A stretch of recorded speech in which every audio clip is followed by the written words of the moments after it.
রবিবার আগরতলা গোর্খাবস্তি আশ্রয় পেনশনার আবাসন ভবনে ত্রিপুরা রাজ্য ভারতীয় গোর্খা পরিষদ আয়োজিত হয়ে গেল নেপালি ভাষা মান্যতা দিবস ও বলিদান দিবস।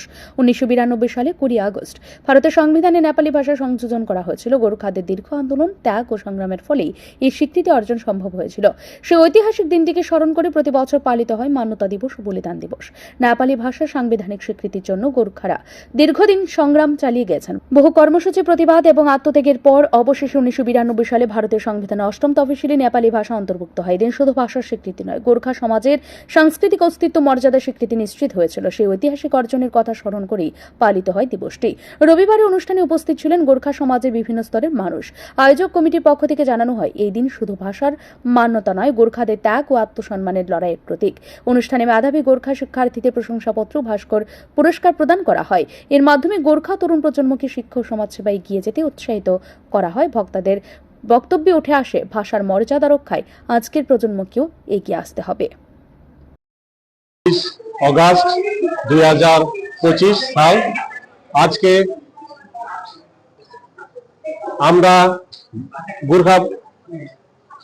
গোর্খাবস্তি অনুষ্ঠিত এই পেনশনার আশ্রয় ভবনে আমরা আমাদের মহান দিবস পালন করতে যাচ্ছি। আজকে আমাদের ভাষা দিবস, ভাষা মান্যতা দিবস, যেটা নাকি 20 আগস্ট 2025 আর 2092 সনে আমাদের ভাষা মান্যতা দিবস মান্যতা পায় এবং সাথে সাথে আমাদের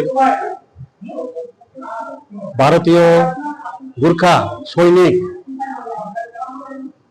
যার নাম দুর্গামল্ল, শহীদ দুর্গামল্ল, যাকে আমরা বলিদান হিসাবে পালন করি। আমাদের স্বাধীনতা আন্দোলনে প্রথম গোর্খা সৈনিক এই বলিদান দিয়েছিলেন এবং ব্রিটিশ সরকারের দ্বারা উনি ফাঁসিতে ওনাকে সাজা দেওয়া হয়েছিল, ফাঁসি দেওয়া হয়েছিল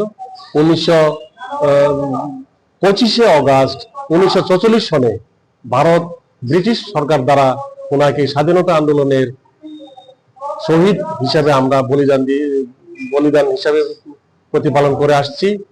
আজকে এই দুইটা দিবস মহান গোর্খাদের জন্য মহান দিবস এবং খুব সম্মানের দিন। আজকে আমরা এই ত্রিপুরা রাজ্যে, ছোট্ট ত্রিপুরা রাজ্যে আমরা সংক্ষিপ্ত গোর্খা সম্প্রদায় এখানে আছি। নেপালি ভাষা মান্যতা দিবস ও বলিদান দিবস গোর্খা সমাজ ইতিহাসে গর্বিত অধ্যায়। প্রতি বছর এই দিন গোর্খারা তাদের ভাষা ও সংস্কৃতি অস্তিত্ব রক্ষায় পূর্বপুরুষদের ত্যাগ স্মরণ করেন, পাশাপাশি নতুন প্রজন্মকে সামনে এগিয়ে নিয়ে যাওয়ার অঙ্গীকার গ্রহণ করেন। ব্যুরো রিপোর্ট, ঋদ্ধি নেটওয়ার্ক।